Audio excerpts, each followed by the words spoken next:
Apa yang pertanyaan yang hadir hingga mereka mengambil keputusan perlu perpanjangan masa jabatan? Jangan-jangan penambahan masa jabatan itu untuk menambah pendapatan. Nah ini kan menarik. Hadirnya kepala desa yang jumlahnya banyak ke Jakarta itu juga suatu gambaran di mana kepala daerah itu tidak mampu melakukan komunikasi yang baik dengan kepala desa. Kan bahwa masa jabatan 6 tahun itu nggak efektif.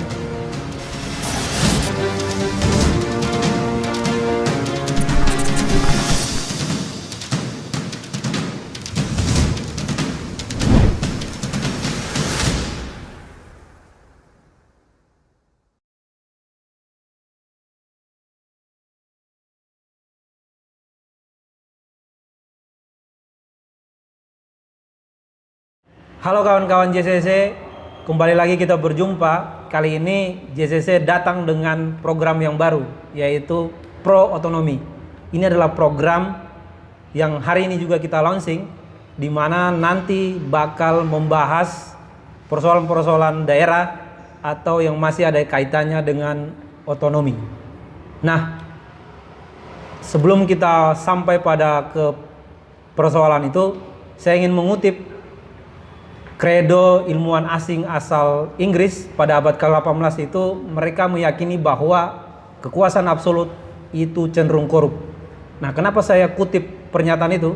Karena nanti ada linearnya dengan pernyataan kekuasaan yang nantinya bakal kita bahas bersama narasumber kita yang sudah hadir di ruang podcast ini, yang sudah tidak asing lagi dan yang kita banggakan dan kita hormati, yaitu Abang Riko Noventoro. Halo Bang Riko. Iya, makasih. Bagaimana kabarnya Bang? Baik. Makasih Kakak Willy. Tambah fresh ya Bang? Makin energi.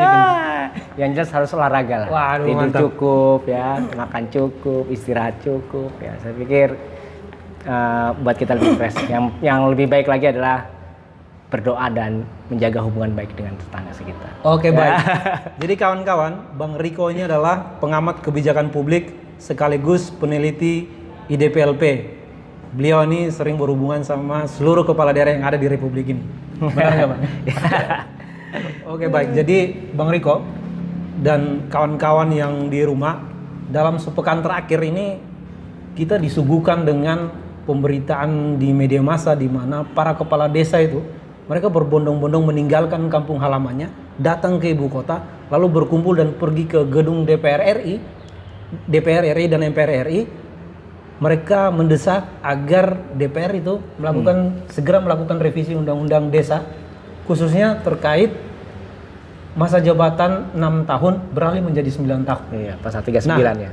Menariknya lagi Bang Riko, apa yang disampaikan oleh para kepala desa ini kemudian dijadikan trigger oleh DPR, khususnya Komisi 2, langsung dengan bergegas dengan cepat mengirim surat ke Badan Legislatif agar segera melakukan revisi itu dengan trigger tadi. Nah, kemudian disambut pula oleh Presiden Jokowi, dan itu disampaikan oleh politisi PDIP sendiri, yaitu Budiman Sujatmiko, mengatakan bahwa ya Presiden menyetujui itu, langsung menyetujui. Nah, ini kan kita kan kaget gitu, tiba-tiba ini kok bergeraknya dengan begitu cepat gitu. Nah, yang saya mau mulai awal bertanya saya itu Bang, sebenarnya ini dagelan atau settingan atau ini godaan politik gitu Bang? Ini kan sebentar lagi, Pak Jokowi kan sebentar lagi tinggal 1 tahun 1 bulan kan udah mau ganti. Iya, baik. Iya, benar. Iya. Waktu dan tempat kita persilakan Bang Riko. Iya, Kakak Willy. Kita akan membahasnya lebih dulu tuh dari ide gagasan itu sendiri ya.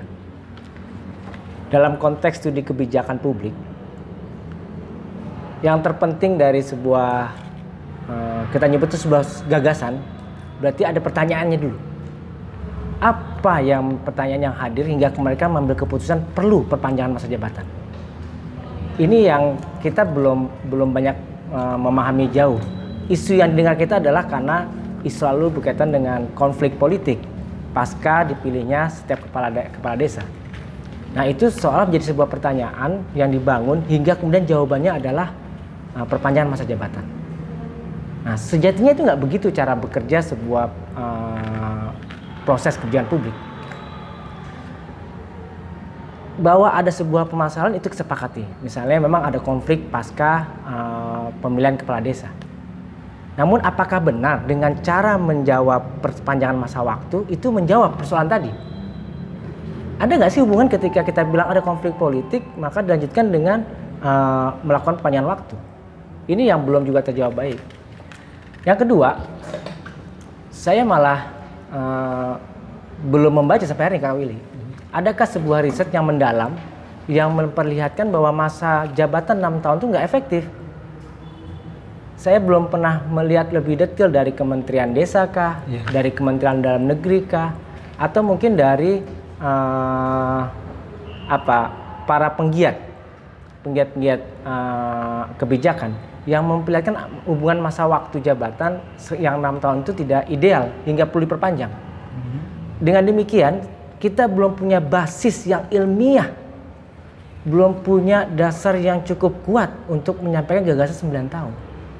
Makanya saya pikir setuju kalau ini pertanyaannya Kakak Willy, bahwa ini bisa jadi dagelan, ya kan? Bahwa cuma tes ombak aja. Tes ombak kan ya. Ini kita nggak tahu. Nah, itu dulu yang kita coba telusuri. Bahwa belum ada sebuah riset yang mendalam yang dilakukan mengatakan 6 tahun itu nggak efektif, 6 tahun itu nggak berjalan baik. Dan kenapa 9 tahun? Kenapa nggak 7 tahun? Kenapa nggak 8 tahun? Basis risetnya belum jelas. Nah, saya pikir itu. Nah, baik, saya mau mengikuti alur berpikirnya Bang Riko. Jadi kalau kita Bang Riko, saya dan kawan-kawan yang di rumah, kawan-kawan JC yang nonton, kan semua tahu bahwa presiden aja itu kan jabatannya 5 tahun. Betul. Padahal presiden itu dia mengurus 38 provinsi. Betul. Kan provinsi terbaru kita kan Papua Barat Daya. Iya. Jadi sekarang udah 38 dengan jumlah penduduk itu kalau kita lihat data sesuai KTP itu tahun 2022 itu 275 juta, sekian jiwa. Nah itu presiden cuma dikasih waktu 5 tahun betul, orang sebanyak. Betul. Nah kalau kepala desa Bang, kepala desa ini kan kalau kita lihat dari syarat berdirinya sebuah desa itu kan sekitar 2.500 jiwa. Iya, nah kalau kita perkecil itu sekitar 500 kakak. Nah kasih ngurus 500 kakak ini katanya iya itu dia, gak cukup. Nah, itu dasar argumentasi mereka yang kemudian dijadikan trigger untuk DPR mengajukan agar segera lakukan revisi. Iya, maka itu yang saya bilang Kak Willy, argumentasi Kak Willy yang sangat sederhana tadi itu sudah memperlihatkan ada sebuah dagelan yang dilakukan oleh mereka. Jika kita menganggap bahwa konflik politik itu terjadi pasca pemilihan, saya pikir nggak hanya di Indonesia kan, sampai di negara modern pun konflik itu ada. Tapi saya pikir semua punya cara untuk menyelesaikan. Saya suka beberapa kali ditanya oleh teman-teman media terkait dengan Pak Jokowi dan Pak Prabowo ketika pemilu kemarin. Apakah mereka ada konflik pasca pemilihan presiden? Jawabannya pasti iya. Tetapi kedua tokoh itu mampu menyelesaikannya.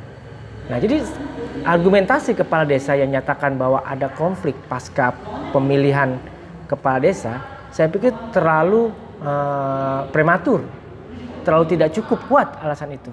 Nah, ini saya pikir yang perlu kita pahami bersama. Tidak cukup kuat gagasan para kepala desa itu menyatakan bahwa konflik politik itu terlalu beban buat kami. Padahal semua kepala desa, semua kepala negara 5 tahun dan kemudian kepala daerah juga 5 tahun bisa menyelesaikan konflik. Saya pikir gitu. Berarti kalau kita mau bilang kan kalau lebih ekstrim lagi kan kalau kita melihat dari ke belakang kan kok pemilihan presiden pun sama. Betul. Ada cebong kampret kan. Iya betul. Itu kan juga konflik itu sebenarnya. Namun kan presiden masih bisa menerapkan kebijakan-kebijakannya. Nah berarti argumentasi yang disampaikan mereka ini berarti lemah gitu. Iya, saya pikir cukup lemah. Jadi sudahlah argumentasinya lemah, tidak diperkuat dengan riset. Saya pengen sih misalnya para asosiasi pemerintahan desa itu, APDESI ya, itu kemudian berkumpul lah bersama-sama, membuat riset, bikin kajian, kemudian diseminarkan hasil kajian itu, di FGD-kan lah kata orang, untuk menangkap lebih dalam dan melihat perspektif yang lain dari kajian risetnya adalah A, dari tangkapan empiriknya hasil pendapat publik itu juga bisa dilihat. Hingga kemudian bisa dirumuskan lebih kecil. Tidak tiba-tiba, tidak ujuk-ujuk, tidak tanpa angin tanpa apa tiba muncul. Harus itu muncul dengan meminta ada perpanjangan masa jabatan. Saya pikir ini sesuatu yang harus kita kritik juga bersama. Betul ya Bang. Jadi Bang, kalau kita melihat data-data sesuai pemberitaan di media massa, jejak digital, kalau kita baca kan, sejauh ini kalau masa jabatan kepala desa itu 6 tahun aja itu kasus korupsinya bisa ratusan. Iya. Kalau 9 tahun itu bahaya kan? Iya pasti. Apalagi sejak ada anggaran dana desa ya. Ya mungkin salah satu juga kenapa mereka merasa perlu ada perpanjangan, saya pikir itu. Seperti kata Kakak Willy lah, sebelum kita acara, kan jangan-jangan penambahan masa jabatan itu untuk menambah pendapatan. Nah ini kan menarik. Sesuai judul kita. Iya. Ya baik. Jadi berarti Bang, oke. Kemudian Abang kan kerjanya kan sebagai peneliti ya, sering berhubungan juga dengan para kepala daerah di Republik ini gitu. Nah berarti Abang udah sering ke daerah-daerah, ke desa-desa kan untuk melakukan penelitian sehingga bisa dijadikan dasar untuk pengambilan kebijakan kepala daerah. Nah kalau Abang melihat sesuai data empiris yang Abang lihat di lapangan itu sebenarnya di desa-desa khusus ya, sejauh ini apa memang rakyat itu makin makmur dan kadesnya itu susah, atau sebaliknya Bang, rakyat makin susah, kadesnya itu makin makmur? Karena jujur Bang, saya baru pulang dari desa kemarin habis liburan desa, dan saya setiap kali saya ke desa itu saya selalu, kalau saya lihat jalannya rusak, lampu penerangan jalannya gak ada, saya nanya, ini gimana pembangunan? Waduh parah katanya gitu. Gak jelas ini pembangunan. Nah itu gimana Bang, kalau Abang melihat? Enggak, memang data Kemendagri saya dapat itu ada sekitar 76.000 desa se-Indonesia. Kemudian BPS dan Kemendes itu kemudian mengklasifikasikan dalam 3 kategori. Ada desa mandiri sampai kemudian desa terbelakang. Nah, pengklasifikasian itu memang membuktikan bahwa ada desa yang dalam beberapa waktu tertentu itu yang sudah ada maju. Tentu desa-desa yang secara infrastruktur sudah terhubung, ya mungkin Kabupaten Bekasi itu kan sebenarnya juga ada desa. Kabupaten Bogor juga sebagian ada desa. Ya. Kabupaten Tangerang juga sebagian ada desa. Artinya desa-desa yang berdekatan dengan wilayah perkotaan yang sudah maju emang relatif kemudian bisa berkembang. Artinya kita nggak bisa juga mengatakan secara sederhana bahwa desa itu banyak yang nggak sukses, nggak juga. Artinya banyak desa-desa yang sudah maju. Nah itulah makanya saya nyatakan contoh bahwa ada desa yang sudah maju itu sebagai bukti bahwa dengan 6 tahun aja mereka bisa. Nah tapi kenapa yang desa lain tidak maju? Justru itu yang dipertanyakan. Bukan berarti kemudian memberikan jawaban dengan memperpanjang masa jabatan. Nggak ada hubungannya ya. Kebayang ya? Ada desa yang dengan 6 tahun aja bisa maju. Tiba-tiba ada banyak desa yang nggak maju dan alasan karena kemudian diperpanjang masa jabatan. Mari kita tanya apakah ini ya, jangan-jangan memang masalah manajemen pemerintahannya nggak bagus, atau leadershipnya yang jelek, kurang baik kepala desa itu, hingga gagal, atau kemudian memang partisipasi desanya yang kurang. Karena aspek pembangunan yang baik itu bukan dilakukan sementara oleh pemerintah saja. Negeri ini nggak akan bisa maju kalau tanpa partisipasi kuat dari kita sebagai warga negaranya. Begitu juga desa. Seorang kepala desa harus mampu membuat program yang baik, sekaligus membangun partisipasi buat masyarakatnya agar mensupport program-program tersebut. Nah, disitulah kemudian percepatan pembangunan bisa terjadi. Nah, kita nggak bisa menganggap bahwa desa itu baik semuanya jelek, nggak. Apalagi desa itu kan karakter pemerintahan paling sederhana di kita, paling asli, tua, ya paling tua di kita ya. Di proses demokrasi. Proses demokrasi. Jadi usia lamanya pemerintahan desa itu adalah sebuah proses menunjukkan bahwa dia bisa bertahan dengan perubahan zaman sekarang ini, dan itu membuktikan masih berhasil. Jadi desa-desa yang sudah berhasil itu harus kita contoh, kemudian kita dorong. Desa-desa yang tidak maju, yang masih berkembang, belajarlah dengan desa-desa yang sudah maju. Saya pikir begitu. Bang, kita tahu bahwa memang undang-undang desa itu kan memang udah digodok dari lalu-lalu, ya, 2014 udah diperjuangkan gitu. Kalau kita melihat argumentasi kepala desa yang tadi, bahwa jabatan itu tidak cukup. Kalau 6 tahun harus 9 tahun. Iya. Itu argumentasi mereka. Namun kan kalau kita melihat sebenarnya kan bukan di situ persoalannya. Betul. Kan kalau kata Bang Riko tadi kan bagaimana dia bisa melakukan manajemen konflik itu. Iya. Bisa membangun komunikasi. Nah, sejauh ini Bang Riko lihat sebenarnya ada hal yang lebih krusial atau yang lebih penting untuk didorong terkait undang-undang desa itu. Ada nggak sih Bang selain yang perpanjangan masa jabatan itu? Oke. Undang-Undang Nomor 6 2014 yang tentang desa secara konstruksi hukum ya, pasalnya saya pikir sudah cukup sangat baik ya. Karena di dalam desa, pemaknaan pemerintahan undang-undang desa itu emang memperkuat fungsi pemerintah desa dan masyarakat. Iya. Artinya pemerintah desa, tata kelola pemerintahan desa yang baik itulah yang kemudian mampu menggerakkan masyarakatnya, yang kemudian secara bersama-sama pemerintah desa dan masyarakatnya akan meningkatkan kesejahteraan. Pada praktek itu sudah sangat baik. Dan saya pikir hasil studi BPS tentang tadi ada desa yang mandiri sampai desa yang terbelakang itu sudah suatu fakta bahwa proses perjalanan desa selama ini sudah sesuai. Saya sih lebih menilai begini, Kakak Willy, isu tentang gagasan tentang perpanjangan masa kepala desa itu lebih diwarnai pada transaksi politik. Begini maksud saya, harus diakui bahwa kepala desa itu banyak yang menyatakan ketika dia naik jabatan, dia untuk mendapatkan jabatan selalu berkaitan dengan biaya, hingga mereka mengeluarkan uang cukup banyak. Dan uang cukup banyak itu bagi mereka modal, dan itu tidak cukup bagi dia dengan masa 6 tahun untuk kembalikan. Nah, pada persoalan di hulu ini saya pikir transaksi politik itu tidak sehat hingga kemudian masuk dan merasuk ke dalam praktek birokrasi. Bagaimana wujudnya? Masyarakat yang dianggap mampu memberikan perhatian kepada pemerintah atau aparatur desanya, dia akan dapatkan pelayanan. Sementara masyarakat, warga yang tidak mampu dekat sama aparaturnya, mereka nggak dapat pelayanan. Ini kenapa? Karena sifatnya sudah lahir, kepala desa itu lahir dalam transaksi politik hingga masuk ke dalam transaksi birokrasi, dan akhirnya siapa yang bisa mendapatkan pelayanan dari kepala desa adalah mereka-mereka yang mampu melakukan transaksi. Karena kepala desa tadi bermula dari transaksi politik.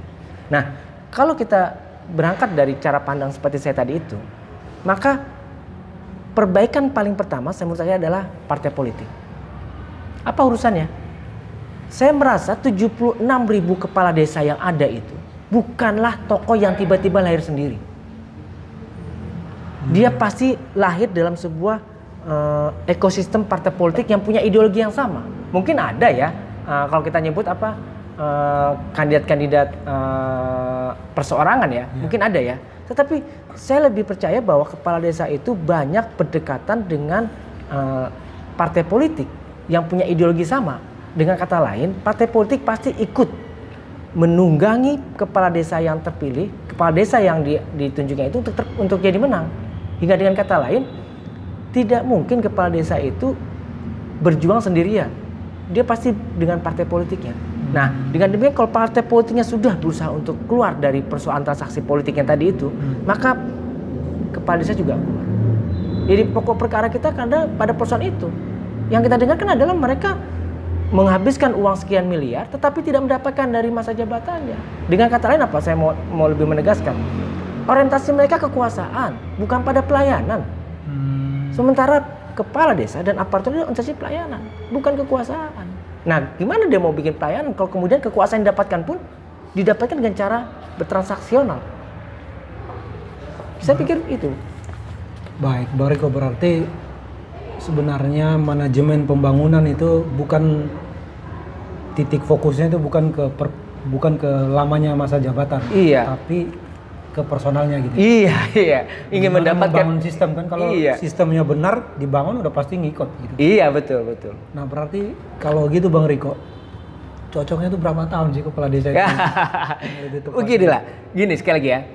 kebijakan publik itu tidak lahir dalam konteks yang ujuk-ujuk. Harus ada basis riset. 6 tahun masa jabatan yang dibikin di dalam pasal 39 Undang-Undang 6 2014 tentang desa itu sudah cukup ideal. Cukup ideal. Kenapa sih harus dibatasi waktu? Memang kalau kita bicara masa lalu ya, bicara masa sebelum kemerdekaan kita ini, kepala desa atau kuwu istilahnya, atau di teman-teman di Maluku apa istilahnya? Kades juga kepala Kades desa. ya. Mungkin ada di beberapa daerah yang menyebutnya istilah beda. Di era sebelum masih sebelum merdeka, kepala desa itu jabatan yang seumur hidup. Oh iya betul. Iya kan? Dia tokoh yang dituakan oleh desa itu dan seumur hidup dia menjabat. Nah, ketika iklim demokrasi itu masuk, itu membuka ruang kepada siapa saja yang mendapatkan kepercayaan publik, dia bisa maju. Artinya kontestasi menjaring seorang kepala desa itu dibangun dengan praktek demokrasi. Nah, praktek demokrasi sendiri memang sudah lahir di desa, memilih-milih para kepala desa. Artinya kepala desa itu dipilih oleh rakyat secara langsung. Jika sudah dipercaya lagi, dia akan maju lagi. Dipercaya lagi, sudah maju lagi. Makanya nggak heran ada kepala desa yang dipilih sampai sekian lama. Nah, itu artinya apa? Emang rakyat sudah memilih, sudah menentukan. Nah, artinya kemudian dengan masa 6 tahun ini saya pikir sudah cukup baik. Tidak perlu lagi diperpanjang. Yang perlu diperpanjang adalah apa? Cara kerjanya yang perlu diperbaiki, itu saja. Sistemnya iya. Iya betul. Nah, Bang Riko, kita semua percaya dan tahu bahwa di desa itu kan proses demokrasi tertua itu udah di desa. Iya. Namun desa ini kan tidak bisa juga kalau sampai misalnya revisi sesuai tuntutan mereka itu kan 9 tahun. Bahkan mau dipanjang sampai 27 katanya. Bisa 27 tahun. Iya, 3 kali ya. Kalau anaknya lahir dia sampai lulus kuliah pun dia masih kepala desa. Nah, padahal kan esensi daripada demokrasi itu kan memangkas jabatan sesingkat mungkin. Biar ada sirkulasi. Betul.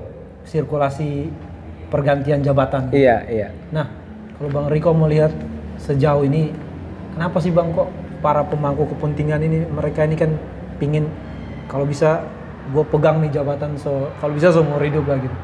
Padahal kan di dalam hidup ini kan semua pasti berlalu. Gak dipegang pun nanti dia bakal pergi sendiri gitu kan. Nah, gitu. Kalau menurut Bang Riko gimana? Ya kalau saya pikir memang orientasi para tokoh kita sudah tidak lagi orientasi pelayanan. Ini kalau mau kita bilang sebagai cacat moralitas ya mungkin ada di sana. Mereka tidak mau melihat orientasi pelayanan. Yang kedua, tugas pemimpin itu memang melahirkan pemimpin, bukan menguasai kepemimpinannya. Jadi kepala desa yang hebat adalah bisa melahirkan kepala desa baru yang diyakini akan lebih hebat dari dia. Kalau dia cuma berpikir tentang diri dia bukan seorang pemimpin. Iya kan? Memang pemimpin itu suatu yang visioner, dan visioner itu bukan sesuatu yang berhenti. Dia harus bisa ditularkan kepada generasinya. Makanya seorang pemimpin harus mampu melahirkan pemimpin baru. Kakak Willy nanti melahirkan generasi baru yang harus diarahkan untuk sana. Begitu kan? Berarti pemimpin yang hebat itu adalah bukan seberapa banyak dia menciptakan pengikut, namun melahirkan pemimpin-pemimpin yang lebih hebat daripada. Iya benar. Iya. Cocok itu. Luar biasa. Oke. Jadi Bang Riko, kita sebelum kita akhir gitu, kita kembali lagi ke judul kita. Kades, perpanjang jabatan kades, perpanjang jabatan atau tes ombak nih. Iya. Nah, sebenarnya ini kan tiba-tiba aja gitu. Nah, kemudian cepat gitu. Kalau Abang mengamati dari segala persoalan yang secara kontinus macam ada hubungannya, saling keterkaitan satu sama yang lain, ya. Kita perlu nggak sih percaya sama proses-proses politik yang terjadi saat ini?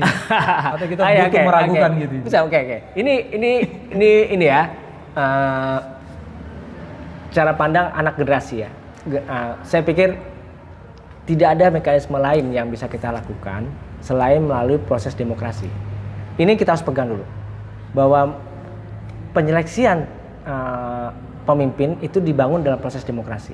Artinya ada gagasan disampaikan oleh para calon pemimpin, mampu meyakinkan para pemilih dan pemilih mampu memberikan suaranya dan menunjuk itu. Artinya ini proses demokrasi yang sudah jalan baik. Jangan mundur, jangan lari ke belakang, melawan arus itu. Nah dengan demikian, jika ada kesalahan dalam proses demokrasi, itu yang kita perbaiki. Jangan kemudian apatis dengan proses ini. Mari generasi-generasi muda perbaiki proses yang ada. Makanya kesempatan demokrasi itu menggalang anak-anak muda untuk hadir. Saya lupa memperkuat bahwa selain tadi saya bilang tentang politik uang, transaksional, yang terpenting dalam proses demokrasi adalah politik gagasan. Apa itu? Seorang pemimpin harus bisa punya visi. Visinya itu visi yang real, yang realistis, yang bisa diimplementasikan. Jika saya menjadi kepala desa, saya akan bangun desa menjadi desa, misalnya ada smart city, ada smart village, misalnya desa yang ramah teknologi. Dia selama 6 tahun sudah tahu 2 tahun aku melakukan apa, 2 tahun kedua melakukan apa, 2 tahun ketiga melakukan apa, hingga titik dia melakukan janji politiknya, hingga ke titik akhir jabatan dia sudah benar bisa menunjukkan misi itu. Itu yang disebut politik gagasan. Dia mampu membuat cara pandang tentang daerahnya itu ke depan dan dia mampu menjual itu kepada calon pemilihnya. Nah, bukan dengan janji-janji politik tapi tak mampu diwujudkan. Nah, saya pikir tadi itu kalau dia punya gagasan kuat dan punya karya yang bagus, jangankan 6 tahun. 6 tahun kali 3 ditambah kali 4 pun kalau nggak ada batas waktunya bisa juga selagi kinerjanya bagus. Berarti datang harus bawa solusi, jangan bawa beban. Iya, datanglah bawa solusi, jangan bawa beban. Ini emang. Oke Bang, saya mau ngikuti kata Abang yang tadi lagi, yaitu soal demokrasi itu Bang. Itu harus juga nih saya tanyakan ke Abang, karena bayangkan kepala desa itu ancam parpol Bang. Iya. Dengan kata-kata kalau nggak dukung akan kita habisi. Iya. Saya pun sangat. Lembaga sekredibel yang ada itu makanya tadi nggak berani Bang. Ancam itu. Enggak ya, itu kalau itu ada apa itu Bang? Ada udang itu seperti apa? Iya betul. Kita mesti melihatnya dari narasinya itu sendiri. Dan yang kedua kita pandang dari siapa yang bicaranya. Bahwa yang dilakukan oleh para kepala desa dengan menyatakan itu tentu itu sebuah suara ya, aspirasi. Tetapi dengan mengancam itu saya pikir contoh yang nggak bagus. Berbahaya nggak bagi proses demokrasi? Berbahaya sekali, saya yakin bahaya. Tidak boleh dalam konteks demokrasi ini mengancam, tidak boleh. Justru kalau dia merasa bahwa gagasan dia benar, uji gagasan itu ke depan forum bahwa gagasan kami ini benar. Jangan mengancam. Ini bukan praktek premanisme demokrasi. Jangan pakai urat dan otot. Jangan pakai urat dan otot ya. Nah, ayo bergagasan lah. Silakan kepada saya merasa mampu menjelaskan kenapa harus 9 tahun berikut dengan data empiriknya dan kemana hasilnya. Silakan di ini. Nanti banyak teman juga yang akan memberikan pertimbangan lain hingga kemudian kita sama melihat lebih detail, lebih jernih mana yang lebih ideal, mana yang lebih cocok. Saya sih nggak merasa bahwa gagasan mereka itu membabi buta, tapi kalau gagasan itu tidak dibasis oleh data yang kuat, itu yang saya pikir gagasan membabi buta. Baik Bang, mungkin catatan dari Bang Riko sebelum kita mengakhiri podcast ini, khususnya bagi pemerintah dan parlemen yang makanya memang harus sebegitu cepat atau memang harus ada kajian-kajian yang seperti Abang katakan tadi, minimal biar bisa menjadi referensi juga bagi mereka ketika mereka menonton. Baik. Ini bicara tentang mekanisme dalam penyusunan peraturan perundangan. Dalam Undang-Undang Nomor 12 tahun 2011 dan kemudian baru menjadi Undang-Undang 13 tahun 2022 tentang pedoman pembentukan peraturan perundangan, itu sudah jelas mekanismenya. Sebuah produk undang-undang ditentukan lewat 5 tahap, dari perencanaan, penyusunan, pembahasan, penetapan dan pengundangan. Tentu pada saat perencanaan silakan dilakukan perencanaan, dimasukkan dengan ide-idenya, dengan basis data yang kuat. Kemudian dilakukan penyusunan, kemudian dilakukan pembahasan, dengar pendapat semua, diuji oleh publik. Kalau belum cocok, ya jangan ditetapkan. Yang jadi masalah adalah kita seringkali memangkas proses pemilihan, proses penyusunan peraturan itu dengan memangkas proses pembahasan. Yang kalau kita sempat bahas ya tentang Undang-Undang Ciptaker yang kemudian oleh MK dinyatakan inkonstitusional bersyarat itu karena tidak melibatkan partisipasi publik. Nah, begitu juga dengan desa ini. Panggil semua pihak-pihak yang berkepentingan terhadap sebuah undang-undang desa. Diberikan kesempatan dia menyampaikan aspirasinya. Kalau itu sudah terpenuhi semua, maka berarti tahap proses pembentukan perundang-undangan itu selesai. Nah, saya khawatir ini yang tidak dilakukan mereka. Memotong jalur itu. Dan nanti akhirnya mereka akan anggap kalau Anda nggak suka, MK-kan saja. Judicial review. Nah, ini kan kekacauan ya. Artinya proses itu dilakukan. Lakukan saja.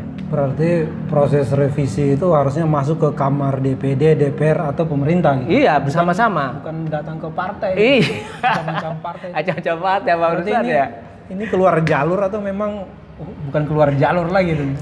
Terpental dari jalur sekitar 500 km. Iya, malah saya pikir janjian ke itu gimana tuh, Bang? Iya, itu tadi saya mau bahwa emang kalau bilang krisis moral di tubuh para pemimpin kita mungkin sudah kelihatan. Sosok kepala desa yang dekat sama rakyatnya saya melakukan praktek-praktek premanisme. Tentu tidak pantas ya. Sebagai sosok pemimpin dia harus menunjukkan sikap-sikap yang bijak. Karena dia dipilih untuk melindungi rakyat, untuk mengatur rakyat, dan untuk melayani, to protect the people, to regulate the people, dan to serve the people. Kalau dia nggak melakukan itu, dia bukan seorang pemimpin. Apa itu? Ya, perusuh. Oke, siap. Luar biasa. Oke, baik. Hadirnya kepala desa yang jumlahnya banyak ke Jakarta, itu juga suatu gambaran di mana kepala daerah itu tidak mampu melakukan komunikasi yang baik dengan kepala desa. Jika saja para kepala desa itu dan bupati atau kepala daerah atau gubernurnya dia bisa melakukan diskusi yang cukup baik, maka dengan melalui tangan-tangan bupati lah, tangan-tangan gubernur lah, kemudian gagasan itu bisa dibawa ke Jakarta. Tidak perlu rame-rame datang ke Jakarta. Ini kan juga sebuah potret di mana hubungan komunikasi bupati dengan desanya itu seolah berjalan masing-masing. Bagaimanapun desa berdiri dengan undang-undang desanya, dengan sementara pemerintah daerah ada undang sendiri, tapi dia dalam satu bingkai yang sama. Bingkai yang sama itu memberikan pelayanan yang terbaik buat masyarakatnya untuk tujuan sama, menuju Indonesia yang lebih sejahtera. Ngapain jauh-jauh ke Jakarta? Iya, ngapain jauh ke Jakarta? Di daerah kan ada iya, kalau kita ya begitu. Jadi Bang Riko dan kawan-kawan JCC yang di rumah sana, kalau di atas kertas suara para kepala desa itu argumentasinya adalah perpanjang masa jabatan itu karena mereka tidak cukup waktu untuk membangun desa. Tapi kita nggak tahu di relung hati mereka yang terdalam mereka itu apa. Iya, betul. Yang tahu itu cuma kepala desa itu sendiri dan Tuhan. Iya. Ya kan? Iya, betul. Tapi saya teringat ini Bang, dengan kata Presiden keempat Republik Indonesia yaitu Kiai Haji Abdul Rahman Wahid, atau yang kita kenal Pak Gus Dur. Jadi Gus Dur itu pernah mengatakan seperti ini. Di dunia ini tidak ada jabatan yang perlu dipertahankan mati-matian. Karena memang kalau kita renungkan apa yang disampaikan Gus Dur memang benar. Seperti yang tadi sudah kita singgung bahwa segala sesuatu yang ada di dalam hidup ini pasti berlalu. Iya, betul. Karena walaupun kita pegang sekeras mungkin juga tanpa disuruh pergi juga nanti dia akan pergi juga gitu. Iya. Termasuk kita sebagai umat manusia yang ada di muka bumi ini, termasuk yang ada di negara kesatuan Republik Indonesia ini kan, kita pun bakal beralih dari dunia ini ke dunia di mana yang sudah sang kali disediakan bagi umat manusia. Iya. Entah di mana, nanti kalau kita mau ya, nanti kalau kita udah pergi baru tahu.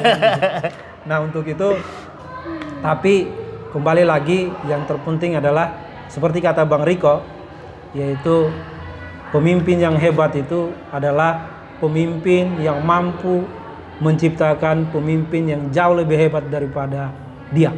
Karena ketika dia mampu menciptakan pemimpin yang hebat, mereka bakal mengeluarkan kebijakan-kebijakan yang nantinya bakal menjadi kemaslahatan orang banyak. Nah di situ bisa dijadikan sumber kehidupan untuk bagaimana manusia itu menjaga eksistensinya selama hidup di dunia. Betul. Nah oleh sebab itu kalau kita ngomong lagi, wah ini panjang nggak habis-habis karena apa yang disampaikan Bang Riko ini isinya daging semua, nggak ada tulang. Isinya daging semua, nutrisi semua. Jadi saya senang juga nih Bang Arif datang, makan kenyang soal karena isinya itu nutrisi semua. Kalau kita ulas lagi, wah rupanya nggak cukup waktunya. Tapi nanti lain kesempatan kita pasti bertemu lagi membahas persoalan-persoalan yang penting gitu. Karena kita masih butuh Abang untuk terus hadir di ruang ini untuk memberikan masukan-masukan yang positif. Baik. Nah, oleh sebab itu, baik kawan-kawan JCC, terus dukung kami dengan cara like, comment, dan subscribe. Dan jangan lupa kasih kritik dan saran di kolom komentar agar kami terus berbenah sehingga terus tumbuh. Minimal kami bisa berada di tengah-tengah, bisa menjadi alat kontrol sosial, sehingga apa yang telah dicanangkan oleh para pendiri bangsa kita, agar bangsa ini terus berjalan ke depan sesuai dengan semangat Bhinneka Tunggal Ika yang digenggam oleh Garuda Pancasila, dan nilai-nilai Pancasila yang ada terkandung di dalamnya itu bisa terus kita kawal hingga sampai pada tujuan atau sampai pada hingga akhir hayat di kandung badan. Baik, terima kasih Bang Riko. Terima kasih. kawan-kawan. Terima kasih.